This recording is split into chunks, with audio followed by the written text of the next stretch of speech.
when I can afford to buy meat, I will never eat pork again. So I don't eat pork. In the same vein, I've changed from single ply toilet paper. I'm now just Costco, Kirkland. That's my journey.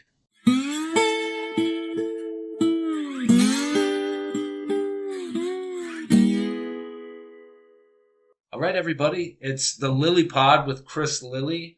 I am Chris Lilly, coming to you in earnest 10 years after my podcast debut, where I had to sort of meet that fork in the road, whether I was going to be a middle school English teacher or a podcaster. And I decided at the time you can't serve two bosses. So I went with my former middle school principal. And that was because I needed to keep Cheerios on my table. I was probably going to get fired for some of my podcasting, but I've toned it down. I've matured a little bit. I'm back in Montana, and I'm not taking the headphones from the Desert Foothills Library home to my apartment to then drunkenly make a podcast. I have actual equipment. So yeah, I'm really happy to relaunch this, and I look forward to having you guys listen. I know it's pretty played out. White guy with a podcast. Well, I was one of the first ones. So not first white guys, but white guy with a podcast at least. So I've come to retake the sword out of the stone. And my first guest is actually basically family to me. Trish McCoy is my mom 2.0, my former 6th grade science teacher, my high school guidance counselor, my mentor, and someone I hold very near and dear to me. So she is going to be talking about her experiences living in the wilds of mental health, counseling, being a person in the cogs of the educational system for many years, and being a Michigander, come Montanan, and just one of the most interesting people I've come to know and treasure. So without any further ado, Trish McCoy. Hi, Chris. Hi. Given that introduction, I have to ask, where would you like me to start with all of that? As your 6th grade science teacher, should I? Yeah, there's a lot of fat on that bone. Yeah, there's a lot I could reveal. Or as your high school counselor, or how I came to be in Montana. Well, we could start with our most recent history. I think people like to, I don't know, work backwards on this one. There was a time when you and I didn't talk for a while, and I think that was mostly my fault. Between about 2008 and maybe 2021, when I moved back to Montana to take care of my mother, it was, Christ, you had a cancer battle. I did. Which you beat. Clearly, you're here.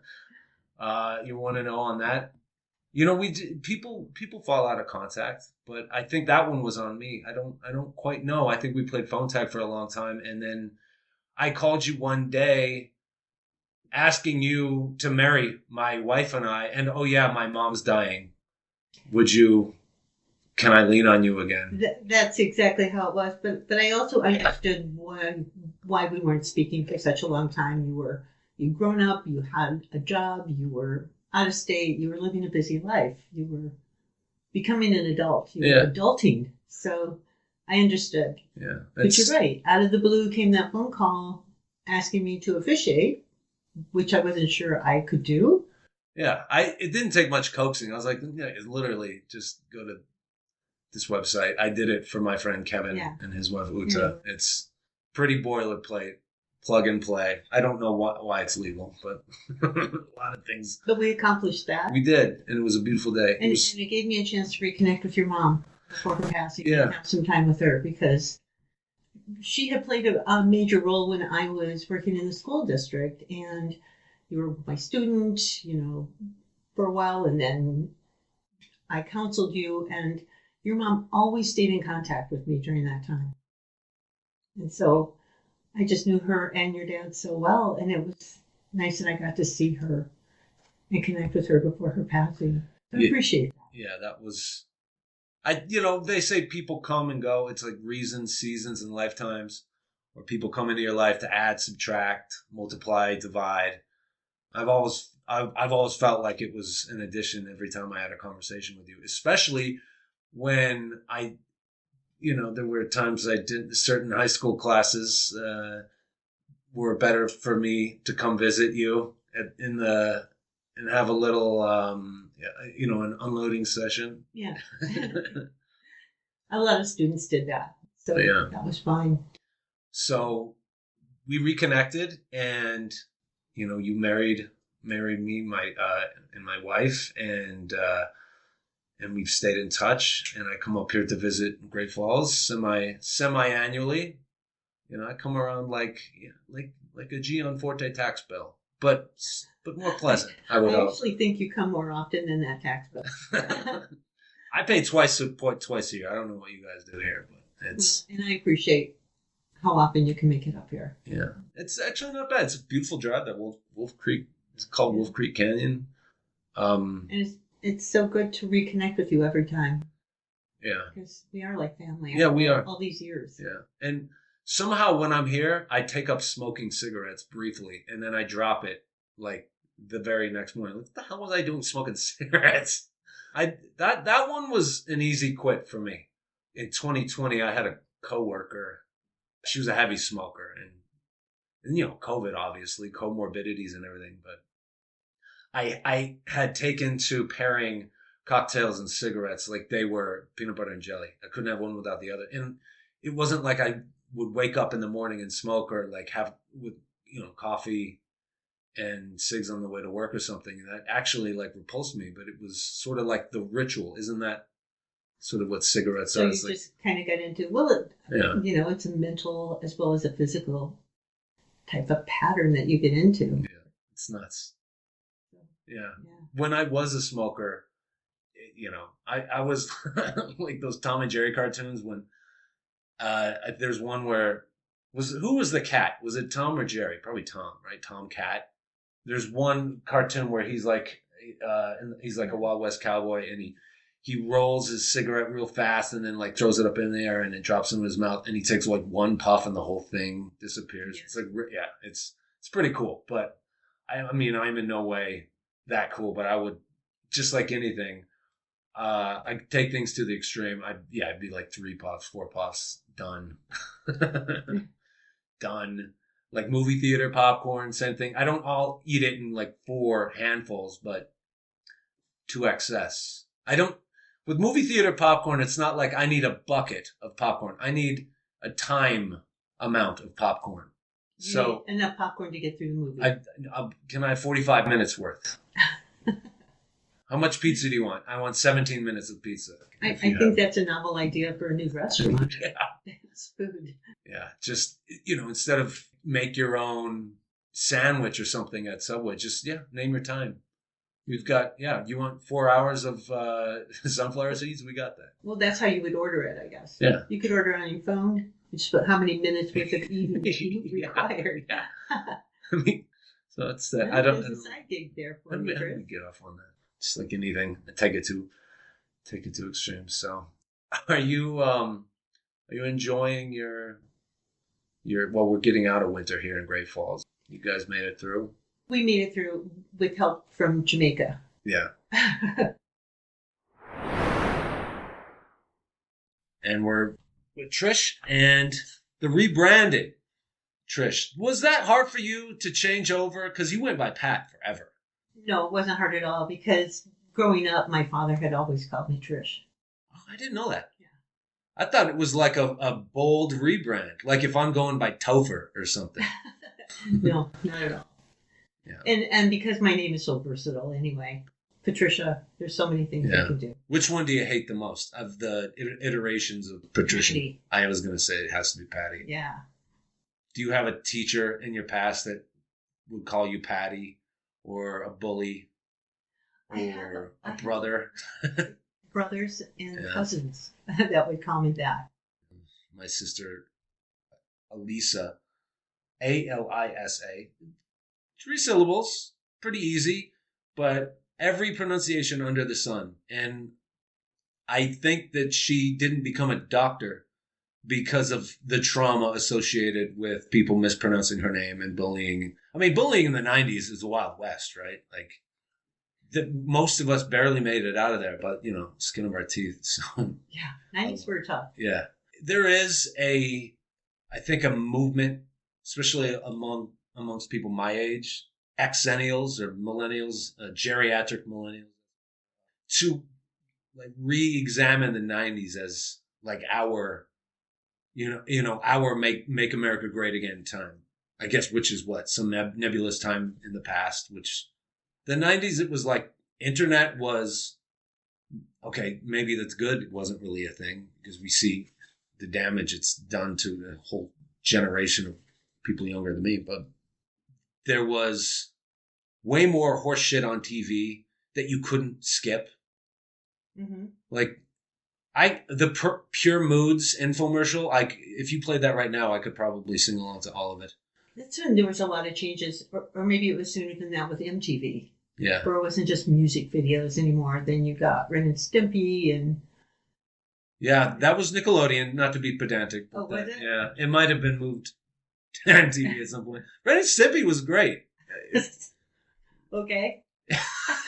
What was your Ren and Stimpy? What did you grow up with? Tom and Jerry? Was it? Yeah, Tom and Jerry. Yeah, Looney Tunes. Yeah, I watched that too. It was on before school. I'd wake up early just to watch Looney Tunes. Like, my parents finally gave up and just put a TV in Lisa's room and my room because we would be screaming between each rooms, like watching the same show, but at least we weren't fighting anymore. So they put the TVs in to keep you from fighting. Yeah. Okay. The 90s were a time of unbridled bullying. Cigarette smoke was everywhere. Drinking and driving in Montana was more of a suggestion than a life-altering law that could change your life.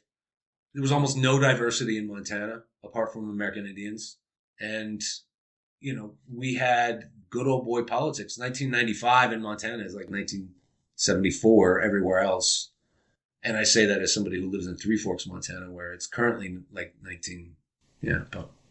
Yeah, I was going to jump on that good old boy politics and say, gosh, looks like we've done full circle. A little bit. Sorry. It's an overcorrection. But what doesn't change is that people look at the time when they were kids with rose-colored glasses. I believe that's probably what some of this is about right now. Yeah, it's interesting when you were talking about the 90s and your interpretation, looking at it through the eyes of a child. But I was your teacher, and you were 12 years old. And I remember your class, and I remember the names of so many of the students. You guys were exceptional. We felt so fortunate. I felt personally fortunate to have you guys as my students. You were kind to each other. You treated each other with respect. You actually did your homework most of the time. Yeah, this is before ChatGPT. I just saw, way before ChatGPT. But I looked at your upcoming generation very differently, I think, than how you looked at the environment around you. The world was still pretty green and full of hope. I'm not saying it isn't. I don't want to just be... There is optimism and there's hope. But I actually had a conversation with somebody yesterday that really ticked me off. I'm getting ready to leave the gym. I get lambasted by somebody shouting my name quick, and it was clear that this person had a lot of energy. And I was like, wow, you're really... Because I was surprised. And this person saying they had been taking really cold showers, 3-minute cold showers, kind of like those people that do polar plunges. That person was singing its praises. I've done a polar plunge. I got into the water outside of Victoria, BC last spring, way north of Puget Sound. It's cold as shit. But it felt good. My skin felt good. I felt invigorated.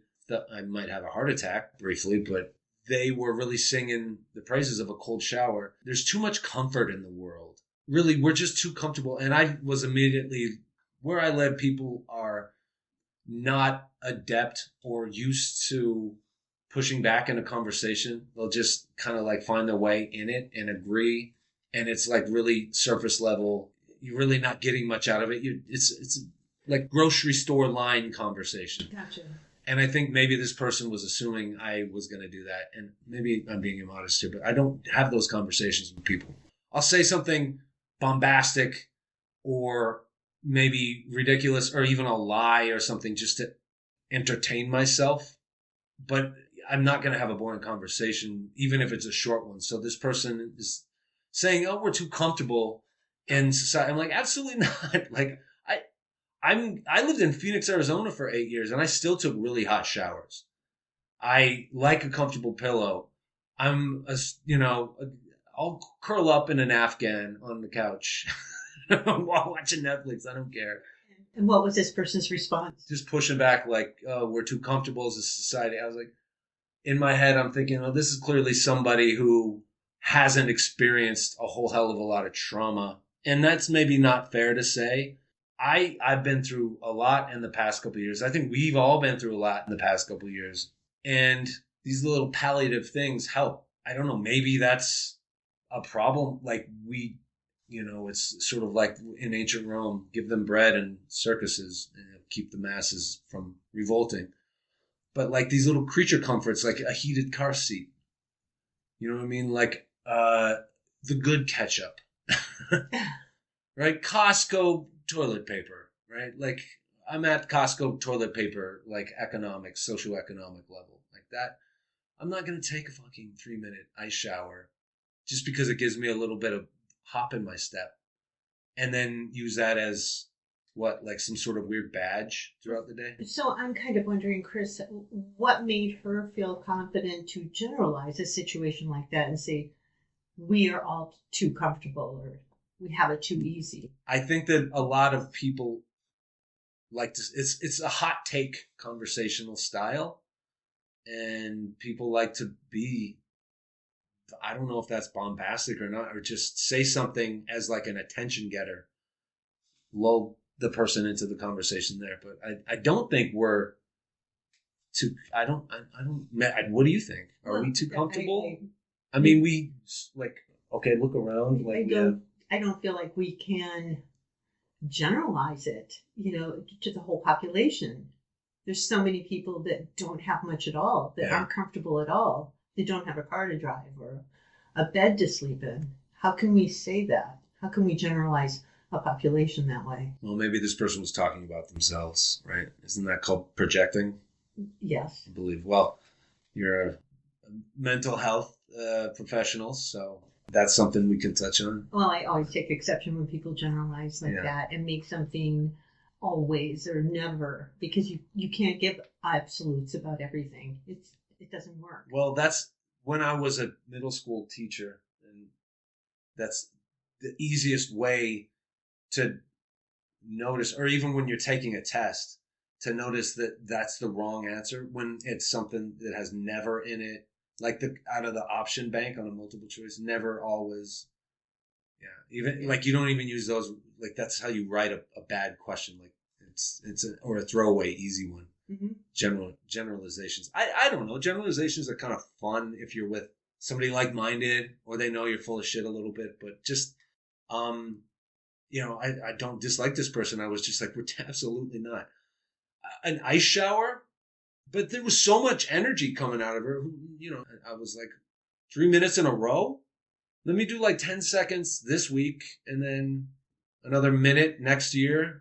It kind of goes along with your fast food idea of how many minutes of food you want to eat. Maybe that's a theme. Minutes. Yeah. I wonder if they do that at the Moonlight Bunny Ranch. I'll have 14 minutes of escort. Do you know what the Moonlight Bunny Ranch is? You gave me a look. I have no idea. It's a brothel. Okay. Yeah. So 14 minutes of. Is that in Montana? No, it's in Nevada. Oh, okay. Legal. Okay. Well, I know that when I did live in the wilderness with no real creature comforts, I cooked on a wood burning stove. I heated water on the wood burning stove to take a bath in a galvanized like water trough, horse trough kind of thing. So even then, when I had next to nothing, I still took a warm bath.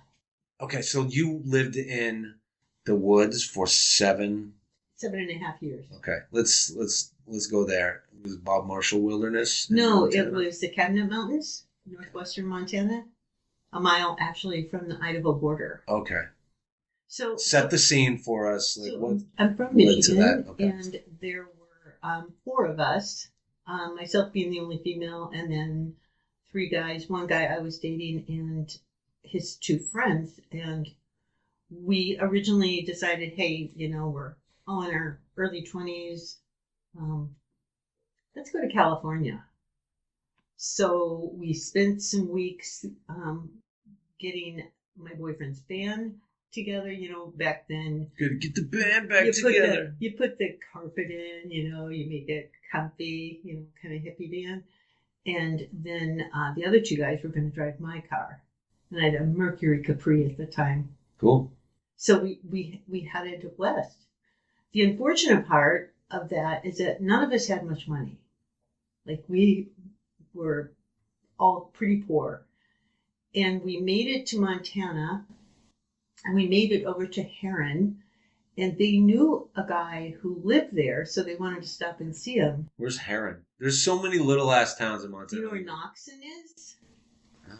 Do you know where Thompson Falls is? Is that up by Glacier Park a little? Mm-hmm. That's Columbia. Yeah, do you know where Quinn's Hot Springs is? Because it's 200. It's Highway 200 that goes.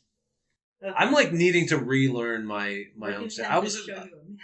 I left in 2006 and like the prodigal son, like just like this podcast, I'm back, baby. But so it's Jesus, it's just off Highway 200. Heron set, it was just a little village, a general store, a couple churches, a tiny. Did you just give them a nondescript amount of money and it covered the bill for whatever? It was in a little sack. No. Were there oats involved? No, not at all. But what happened was we were out of money in Heron. We were out of money and out of gas. And that's the plot of many a good movie, but also, we ended up meeting this guy.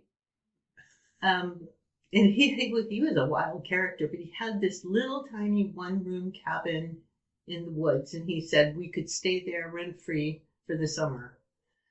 And what was the catch? No catch. We were waiting. No catch.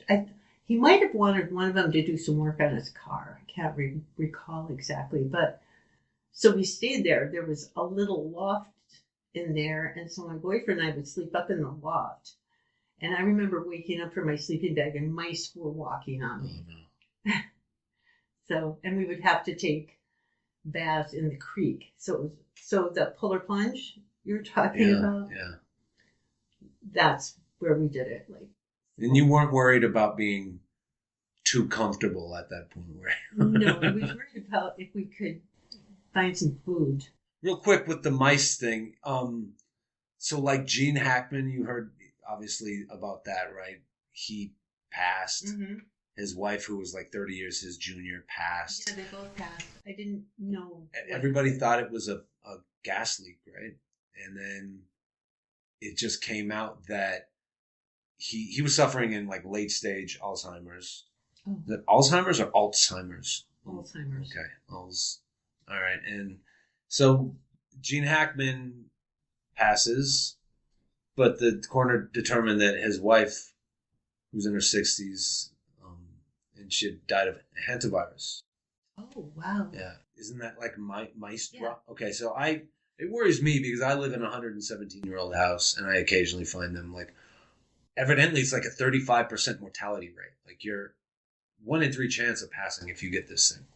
That's got to scare you when you're in a loft and you have mice coming and going in your sleeping bag. Remember, this was back in 1976. Hantavirus wasn't invented yet? Maybe it had, but we hadn't heard of it. Yeah. It wasn't something we ever talked about. Yeah, it was annoying. I think we eventually set a tent up outside to get away from the mice. God. And camped. So we stayed there for the summer, and then, or for most of the summer, and then we moved to Whitefish. Okay. At the end of the summer, and I got a job. I got 2 jobs, actually. I was cleaning motel rooms in the morning and working at the lodge on Big Mountain in the afternoons. So what did you do at the lodge? Oh, people would still come in and rent rooms. So you kind of had like a similar job at both, a little, or did you work front desk? No, front desk. Okay. Front desk there. But there was one young man I remember that worked there, and I think he had a crush on me because he would bring me food. And sometimes it was the only food I would get that day.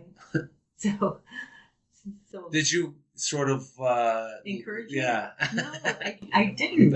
I really didn't. I really still had a strong sense of integrity there. He was very, very nice, and I was kind to him, but he would just, maybe he thought I just looked too thin. I don't know, but he always brought me food.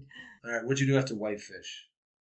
Well, I found out in Whitefish I was pregnant, so there was no way I could stay in Montana. I had no money. Yeah. I mean, I was working these 2 low-end jobs, and so I went back to Michigan by myself and to have my child. Yeah. And my father had also said if I returned home, he would help pay the hospital if I came back and worked at his place. So I went back. Were you open, like welcomed with open arms, or was it sort of like? Oh, absolutely. Yeah, I don't see your parents. No, my family. Yeah, they were worried. They were concerned, and they didn't particularly like my boyfriend, who was still back in Montana. They were very welcoming and helpful. I stayed with my mom the whole time and worked for my dad. And then when did you go back to Montana? 2 weeks after my son was born. Oh, okay. So my boyfriend did come back up in birth, came to Michigan, and we went back. When my son was 2 weeks old, and the friend we had gone originally stopped in Montana to visit. In the Heron area. In Heron, yeah. He had left and gone back to Michigan, so the shack he lived in, which was better than the little 1-room log cabin in the woods, we could have that. And so we contacted the owner of the property because it sat on 80 acres, like 40 acres of fields surrounded by 40 acres of woods. And we contacted him, and he rented it to us for $25 a month, that shack. And it did have electricity because there was one single light bulb in the kitchen that hung, and but a wood-burning cook stove, and then I had to buy a wood-burning heat stove to heat it. And then this was your home for the 7 years? 7.5 years. You guys asked me to go camping all the time, and I understand the allure. But modern camping is like not cheap anymore. You're paying a lot of money, and it's such a schlep to get everything. At least the way I don't know, kind of do it. It's like you're paying a lot of money to be homeless and for the night, and you're surrounded. And a lot of these campsites, you're hearing everybody's conversations. It's like this is me getting away from it all. Hearing Tammy from accounting. I think maybe you're camping in the wrong places, Chris. You should come with us. Okay. You teach me how to be camping guy. How to be homeless outside on a budget. It's not expensive, but we do float trips. I mean, we go in canoes and kayaks where a lot of people don't go to camp. Yeah. Okay, so you're getting, because the last place I camped with my wife last summer, there was like 3-range cattle around. This is in the Pioneer Mountains. We had gone like rock hounding. And I liked that there wasn't a cell phone signal. Now, it wasn't great for, like, I don't know if my guest at my Airbnb was there a gas leak? Like, is he, Gene Hackman? Is this, like, what am I, was there a break? I don't know. But, so that gave me some trepidation because I wasn't able to be contact from my business. But the idea of a tech break like that was kind of nice. But we had this nice night, great fire, knew to bring a lot of padding and sleep okay. And then the next morning, we're just woken up by, these mooring cows. Mooring, is that the word? Mooing? I've heard mooring is like what you do to a boat. Yeah. Lowing. The cattle low? Yeah, they low. I knew there was a different, I didn't want to say mooing. So let me try that. I had something else in my quiver. So is that the experience that turned you off from camping? Well, because the cattle, when they moo, it's not moo. It's So that's the sound.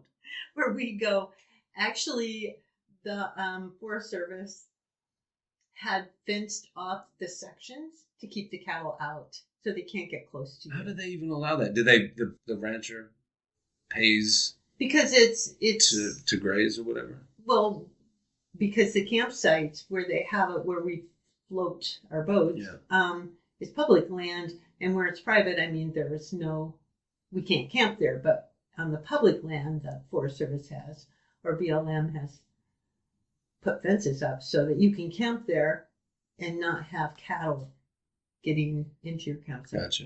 So you don't have the traces of them. Yeah. They are pretty cute. I do feel a little bit bad. And if there were, like, I tried the Impossible Burger. It was impossibly mid, as the kids would say. And it was like $8. Did you ever try that when it came out, when Burger King had that? Brian did. Yeah. He liked it. Yeah, it was all right. I mean, it's okay if you don't. Yeah. I'm just saying you got to give it a try and come with us sometime, and let us show you another way to camp. Okay. I'll say yes to that. I mean, and just it's just 4 days of discomfort if it's uncomfortable for you. Actually, we sleep better when we're in a tent, away from everything. I don't walk in your bedroom, but I glanced at it. You have like a California king. It's really, there's like a harp sound somehow when It's actually a queen. When I look at it. You sleep better in the wild than... I think that harkens back to my wilderness days. And I just feel more comfortable in the wild. So you marry this... okay. Yes. And how, like, what was the timeline there? You go back, your son is born. Right. We got married. I think my son was 10 months old when we got married. And then... So, yeah. Remember, I was young, without a lot of experience, to watch for those red flags about bad relationships. Gotcha, yeah. Yeah. Well. So, and then, so we stayed there. Like, it would take us 8 cords of firewood to get through a winter. I had that down to a science because I chopped all the wood. And, I mean, just a lot of different experiences. At one point, I'd ask our landlord if I could let people graze their horses on the property so that I could make some money that way. Yeah. So he gave me permission to do that. When a friend of mine died, she left me 2 horses. So then I had horses. So, and then I also got a job on the Hope Peninsula working for a lady from California. They had their second home on the Hope Peninsula. California with a second home in Montana. You never hear that. No, the Hope Peninsula was in Hope, Idaho. Here I am, not knowing that. Okay. But I mean, Idaho, Montana is close. They were fairly wealthy because he had been, he was an editor of a newspaper in San Francisco. And then they would come to Idaho for the summer, and I was her gardener. She gave you a leg up. She was the most amazing, kind, generous woman. And we stayed in contact until she died. One of my heroes, in a sense, was a transplant Californian. He was a major philanthropist. Philanthropist. That's up there with, like, photographer. Yeah, or that. And he was a Californian. Like I was kind of just getting your goat a little bit with that, but the word California is so packed. You can have 10 people all have about the same answer. It doesn't matter their background for that, because of $4 million gets you a lot farther in Montana than it does in the Bay Area. But it doesn't mean, again, with the generalizations, right? Like, is there some truth to it? Yeah, like it's like a poker game where everybody is kind of, okay, a couple people have a chip lead. Somebody's about to be broke, but it's a competitive game and everybody's friendly and having fun. And then all of a sudden somebody comes in and buys every pot with a giant wad of money every time, even if they don't have chips. That's going to start to build some resentment at the other people at the table. And I can understand that, but I can only speak from the experience of knowing this woman and her family, because they welcomed me into their family. Yeah. I would go there and work for her, and she would cook for me, feed me lunch, and I'd sit on the patio overlooking Lake Ponderay with her family while we ate lunch. And she would pay me. And sometimes if she was going to go into Sandpoint to pick up something, and she'd say, "Do you need anything?" And I would say, "Yes, can you pick this up for me and take it out of my wages?" She would never take it out of my wages. Yeah. Did you kind of expect her? But she's not gonna. No, I really expected her to take it out. Yeah. I mean, that was only right. Right. I thought, but she wouldn't do it. And sometimes she would just take me with her in her Mercedes, and we would go. So think of the dichotomy there. I live in a shack with cracked single pane windows. Then I have to put visqueen over in the wintertime. What is that? Visqueen, the plastic. Oh yeah, The plastic? Yes, I do that on. I would go around every fall and put the visqueen over the windows on the outside so that the house would stay warmer. Yeah. But I also grew a huge garden. Well, you're still quite the green thumb. Yeah, I still grow a garden.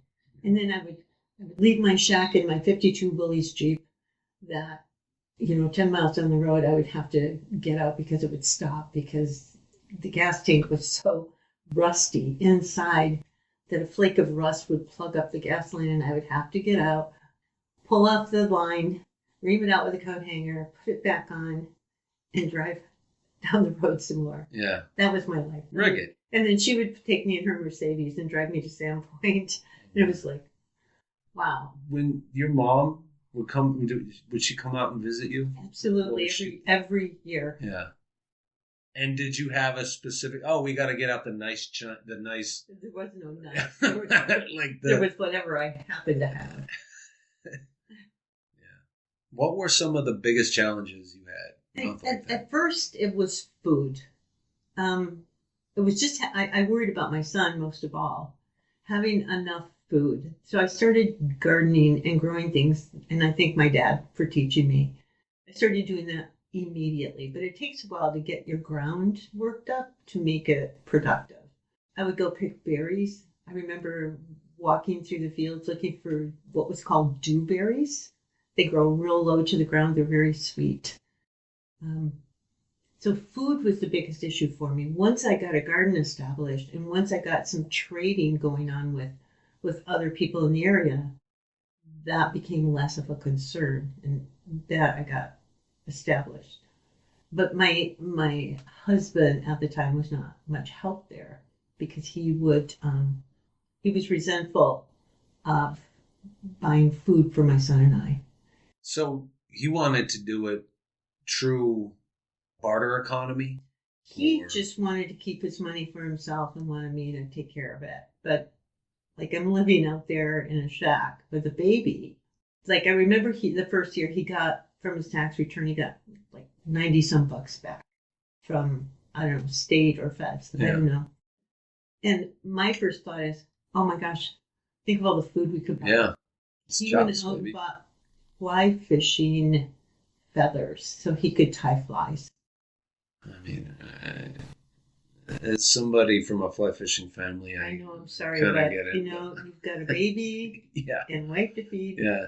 Do I make streamers or do I feed my family? I mean, hopefully he got some nice trout with that. No, he wasn't very good. He did get a Dolly Varden one time. He was very proud of that. Okay. Well, so there is the issue with resentment. You're doing more than your part. The years pile up. I worked very hard physically every day. Because in the wintertime, the pond, because there was a pond on the property, the pond would freeze up, and I would have to go out there with a sledgehammer and break it open for the horses to be able to drink. He wouldn't do that. What was he doing? What was whatever he wanted. He worked a job. At first he was a mechanic, and then he got a job at the school. There was one young man who had Down syndrome, and he was responsible for that child. So he worked just with that child. How far were you from town? Were you in town? I mean, from the little village, about a mile and a half. Okay. So you weren't deep in the bush. Like if you needed to, if there was a health emergency or something, you could get help moderately quickly. Yes. All right. Mm-hmm. Yeah. All right. So, wow. I can't. I'll take you there sometime. Okay. I'm just envisioning like Unabomber cabin. I'll show you a picture. I have pictures. Yeah, I've never seen it. I don't know. But then again, I'm not sure how much to dig. I don't know if this is is this a special time for you? What emotions, what words come to mind when you think about those 7.5 years? You know, Chris, those 7.5 years were some of the most difficult, and mainly just because of all the physical labor I had to do just to keep us afloat, but also because I was taking care of our son and raising him, because my husband was not really into playing with a child or teaching him, reading to him. I did all of that. I taught my son how to pitch a baseball. Yeah. You know, he didn't do any of that. Some people like the idea of parenting more than the actual. I don't think he wanted to be a parent. Execute. Okay. You know. It's interesting because the animals could tell too. Like my horse. I told you my friend had died and I got her horses, and one of them was a 2-year-old Appaloosa that I finished breaking. And that horse was so well trained and so attuned to me that I could do anything with her. I never even put a bit in her mouth. I rode her with a hackamore, so she never had a bit. And I could put my son on her and she would stand perfectly still. And we're talking a young horse. Yeah. And she wouldn't move. If my husband got on her, she would start bucking and running. So the animals could tell. They have that. Dogs have it. Yeah, they can. There's an energy. It has to be. I'm not around horses because I'm deeply allergic to them, but certainly with dogs and cats. Yeah, cats are the same way. They sense it. Why do you think that is? I think they can just pick up on the energy, or they can sense. And you and I have done it, haven't you? Met somebody and you just sense it doesn't feel right. It doesn't feel good to be around them. And once was taking a flight from Seoul, South Korea, to San Francisco, and this guy and I were immediate mutual enemies. It was actually really interesting, just objectively. He immediately hated me, and it was mutual. I would find a way to knock his seat when I would get up. He found a way to talk shit to me, like he was in front of me, and it was fascinating. And I never met him before, and I never saw him again. We just immediately disliked each other. It was just an energy. And then, of course, on the other side of that, there's people that you don't know what it is. It's just, they call that clicking, vibing, but... Yeah. Sometimes you just get a sense, and I think animals are just more attuned to that than we are. Because I know that my horse, and I had a dog also that hated him. So, yeah. When you're on year 4 of living, I mean, did you have a nickname for this process? No, but when I think it's versus wild. Not at all. I never even considered I was doing anything unusual. I feel like that was a time period where I really grew up. Okay, yeah. Because I was really so much on my own for figuring out how to feed all of us, but primarily my son, how to have some money of my own, because my husband wouldn't give me any. And just trying to make sure that my son had, that even though we were very poor, that he never felt that we were very poor. That, we're just doing it differently. Yeah. Yeah.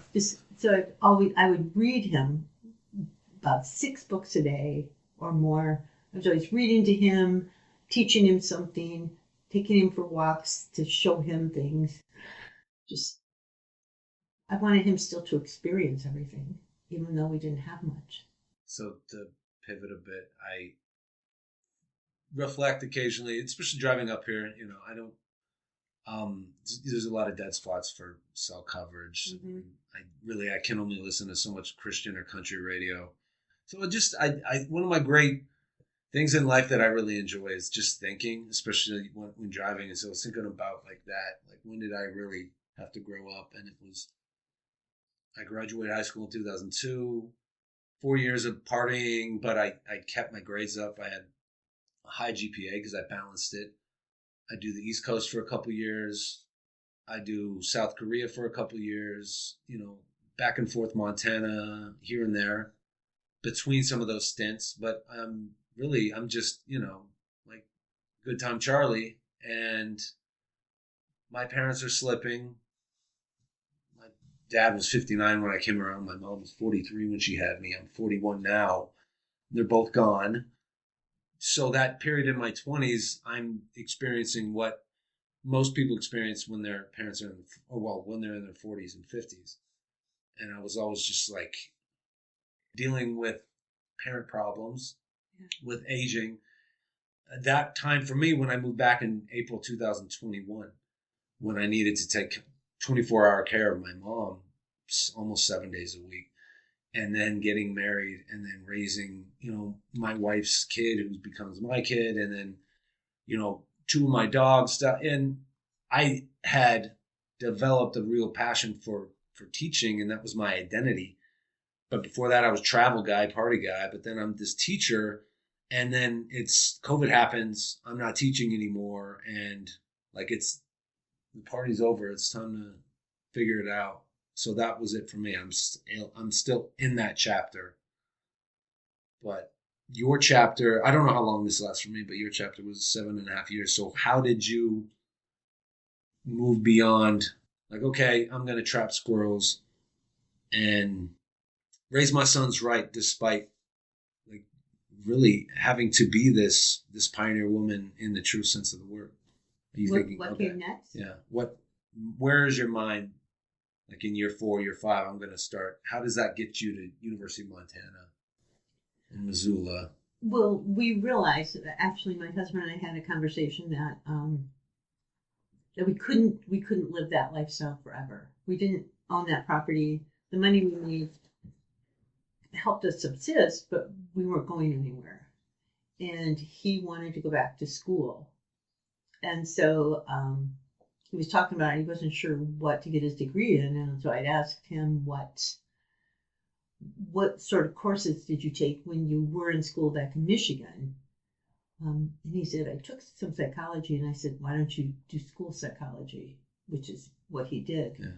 So we just both applied to U of M. Both were accepted. And in 84, that's when my second son was 7 months old. We moved to Missoula. Yeah.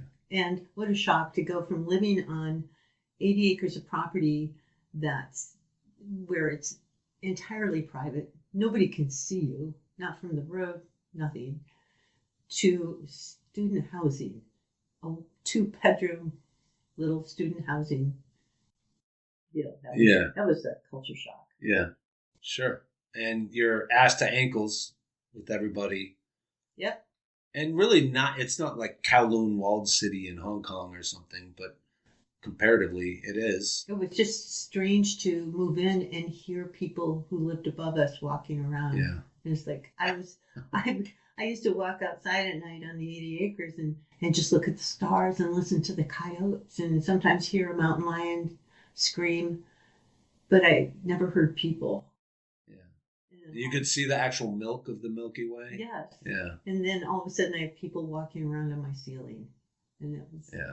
But my oldest son, he was so excited because we had a bathtub where the water ran into it and I didn't have to heat it on the wood burning stove. So yeah, that was his excitement. Yeah, not exactly champagne problems. So I remember when I lived in South Korea, we had paper thin walls like that, and I could hear this guy urinate. I could hear him sneeze. I forget how to say "bless you" in Korean, but yeah. And I had like a weekly poker night with my American friends and a couple Korean guys, and I think that was probably a sound that my neighbors resented. The sound of a bunch of drunk Americans. yeah, playing poker, like blasting Kendrick Lamar. Then I had a party with pretty much every foreigner in the city. Came like 80 people in a 2-bedroom apartment. And it really gave me a glimpse into the Korean mentality, because instead of coming and knocking on my door and telling me to shut the fuck up, or just sir, it's 4 a.m. and it sounds like the fall of Incheon here, but they ended up. We partied so hard they moved. Oh, they just moved. Chased them away, didn't you, Chris? I didn't even mean to. They just moved. I don't know if it was the guy I could hear sneezing or not, but yeah, my bad.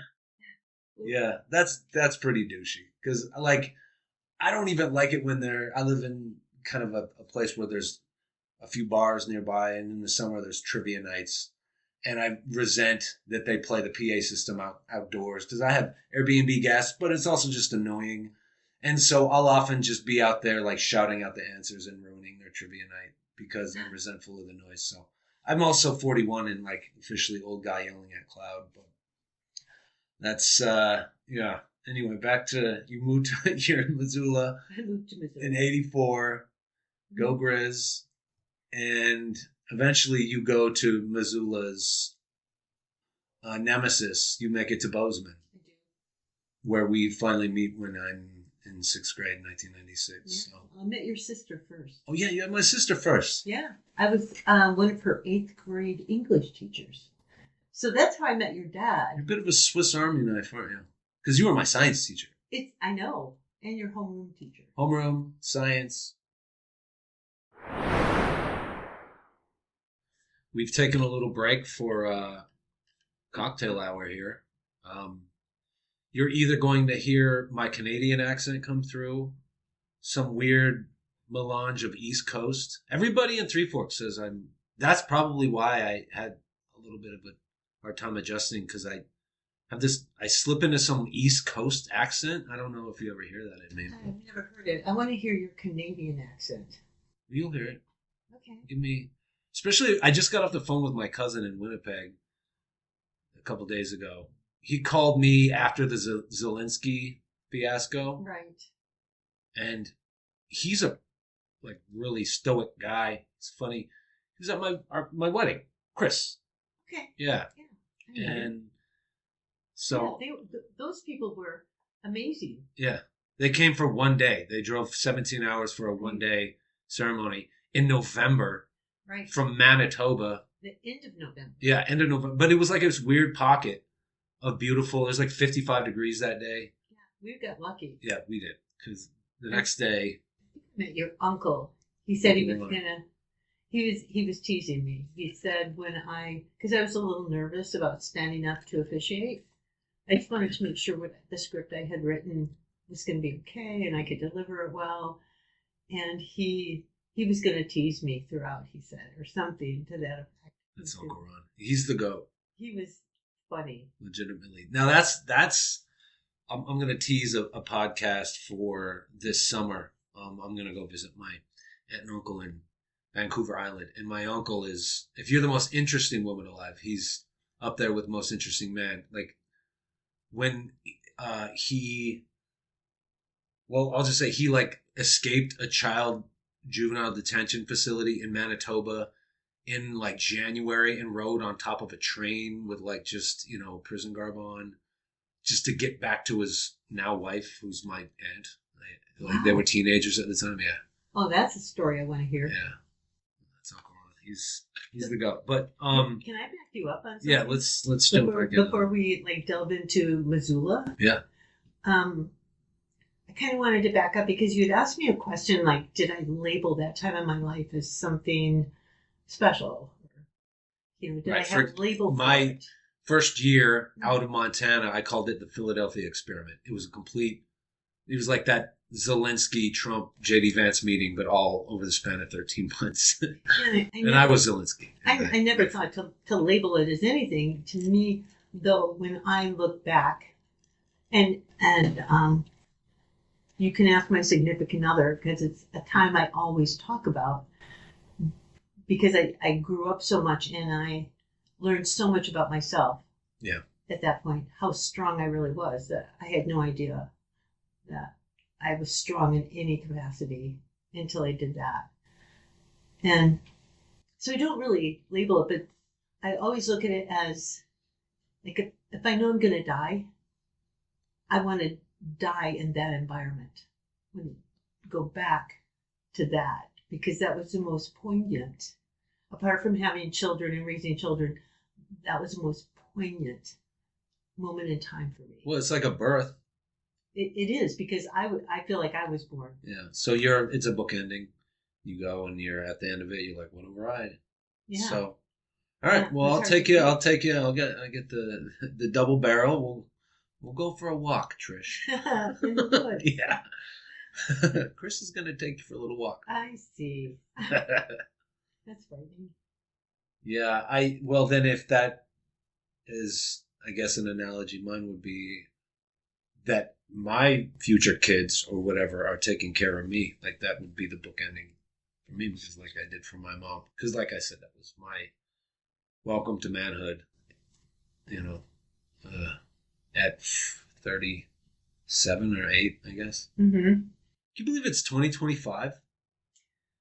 What a shit decade. I can't believe I'm sitting here having a cocktail with a former science student. Yeah. I can't believe I didn't get an A on my fucking diorama of the riparian zone. Sorry. It's your problem. It wasn't good enough for an A. It was.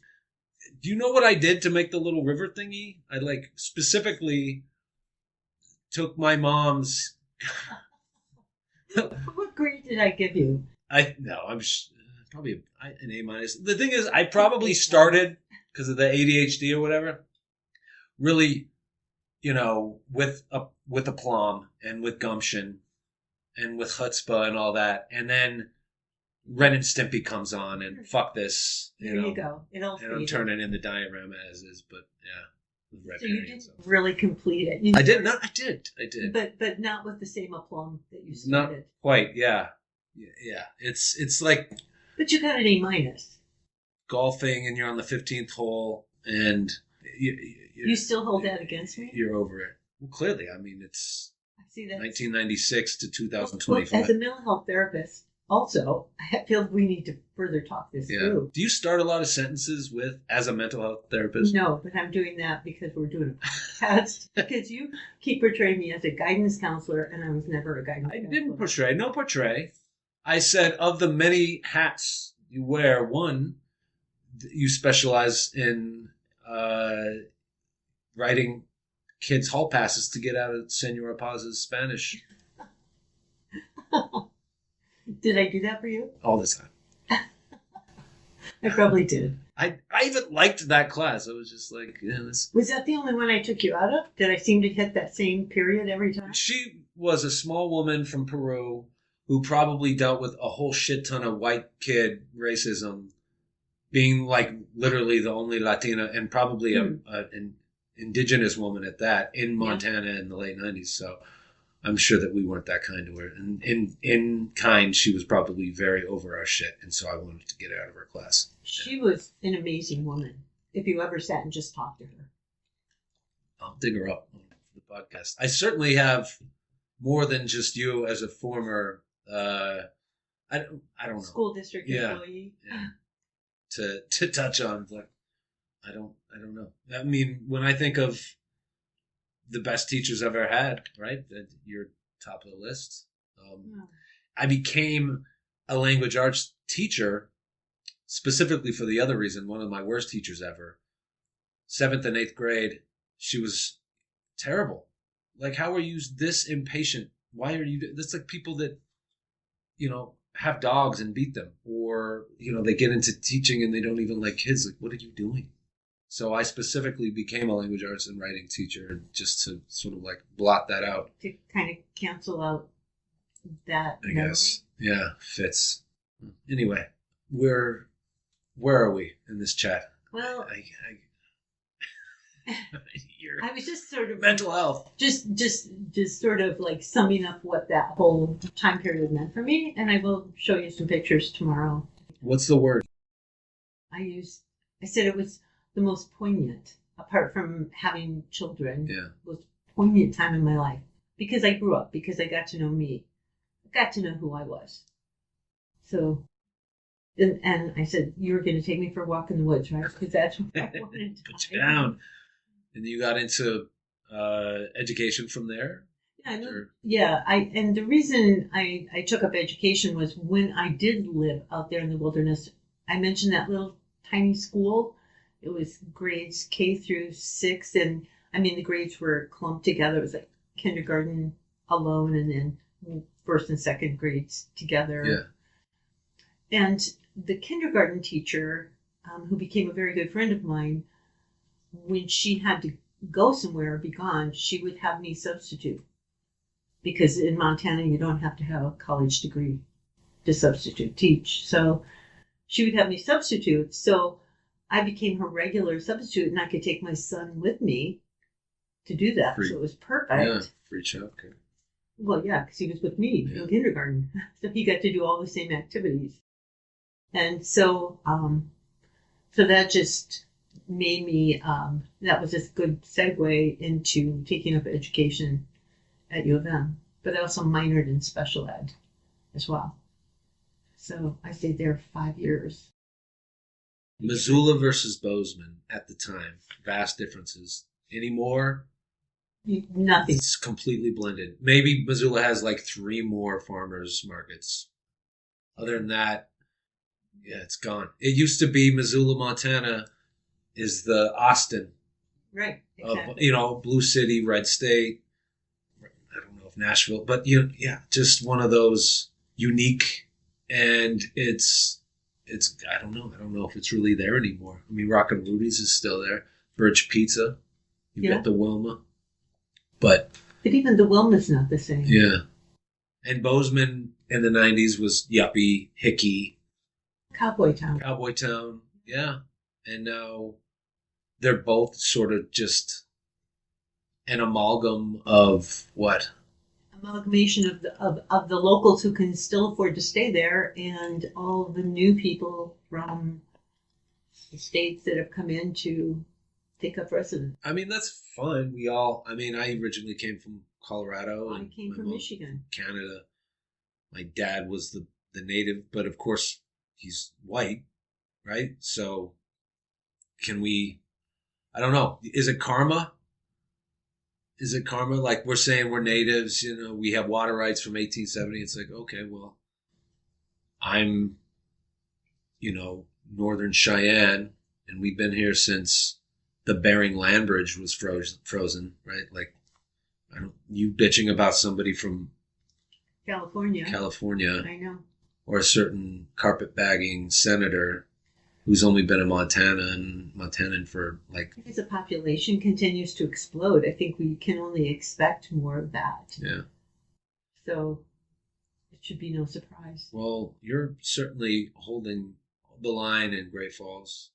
Every time I come up here, I have an awesome time. You have a great collection of friends up here.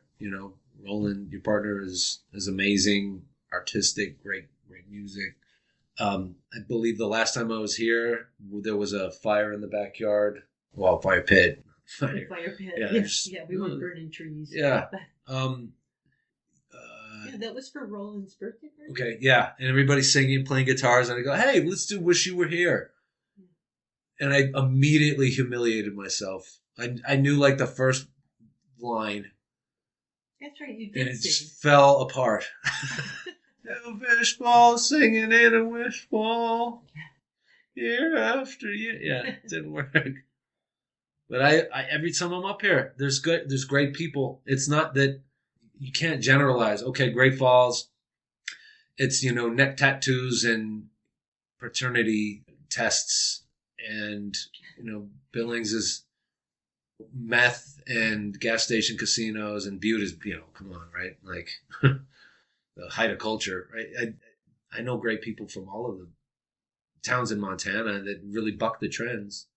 I mean, I live in Three Forks. I'm like the least Montana guy there. Like, I'm wearing a Dead Rappers hoodie, for Christ's sake.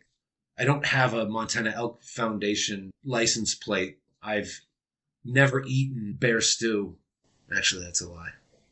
Jim Tim made me some like a year ago, but I don't know. But what is a generalization that you allow yourself to have if you have to come up with one about anything? The generalization on the spot. Yeah, where it's like it's not a stereotype because it's been different people, different scenarios, different times. That's an observation. It's a generalization, but it's still an observation.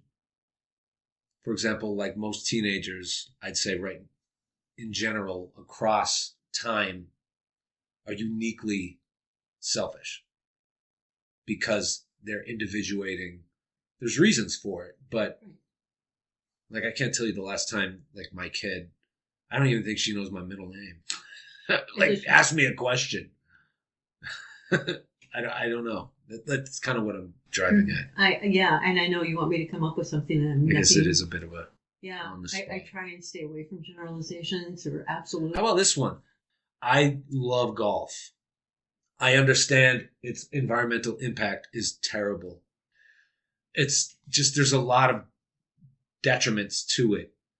Its impact is huge environmentally. The exclusivity of it is annoying. I think that, there's a lot of these spaces could be used for public, but the actual game is incredibly fun and it's incredibly addictive. I love golf. I hate golfers. Almost every golfer, with the exception of like my friend Griff, they're douchebags. I'm not a golfer. I can hit the thing. And I play, 10 times a year, maybe. Is that a golfer? I don't know. I think it's a golfer. Okay. Golfers are douchebags, but I love golf. That's a generalization I'm comfortable making. Guys that tuck in their shirt and wear cologne to be away from their wives around other men and then just get dripping drunk. Nothing. You're too kind. You don't have any? I would say... Without getting too deep into the weeds with politics. I'm going to be very careful. One thing when I lived in the wilderness that really bothered me a lot, and I didn't mention that I joined Earth First back there too when I lived there. But one thing that bothered me that I really wanted to see some legislation to stop was spring bear hunting, because the spring bear hunters, for one thing, they're the spring bears have cubs. But another thing is they would use dogs to tree them and then shoot them out of the tree. Yeah, that's not even sporting. My generalization is people who hunt bears in the spring are douchebags. Yeah. Okay. I got one out of you. There you go. What were you best at hunting in your time? Deer. Yeah. Yeah. But did you say like a little? I would sob. I would sob, and ask forgiveness. Did you like have a saying before you pulled the trigger? I'm assuming it was a rifle. Right? One time, it was the last day of hunting season, and I walked into the woods to hunt, and right away, there was a deer standing there staring at me. And the little saying I said was, "Run." And it ran. Really? Mm-hmm. Weren't you hungry? No, not as hungry. I had my garden then, but I also, you ever wonder why I don't eat pork? You had to butcher some of the... I would trade. Yeah. I would trade for 2 wiener pigs every spring with a local farmer. And so I would have these 2 wiener pigs. I would raise up to about 225, 250 pounds and then butcher. And that's it like was my size. It's horrendous. because they're so smart. Yeah. And they know when they're going to die. It's over. They would scream. And I couldn't take it. I swore then, when I can afford to buy meat, I will never eat pork again. So I don't eat pork. In the same vein, I've changed from single ply toilet paper. I'm now just Costco, Kirkland. That's my journey. That's different journeys, Chris. Yeah, well. I feel like we're the same. Gone to Kirkland. You've gone to Kirkland. I now stopped massacring helpless animals. Well, that was a long time ago. But I don't eat pork. You're missing out. Nope, I feel just fine about it. Al pastor, tacos al pastor. No, you've got I don't. No, out of respect for the animal. They're so clean. They're so smart. They are. They're cloven. They are. Yeah. They sacrificed for me for 7 years, and when I was in Korea, I was invited to do the dog soup thing by these businessmen that I would teach English, and I couldn't do it either. That's not quite in the same vein, but I couldn't. I'm like Max and Ruby, my dogs at the time. They would know. They would smell it on me when I came back to the States. They would know. He's. There would be no forgiveness. Yeah. He's taken one of our own. I couldn't do it. When you have to kill your own meat to survive, then you realize the beauty of animals, and you get to know them. You watch them, you understand how sensitive they are, how smart they are, how feeling they are.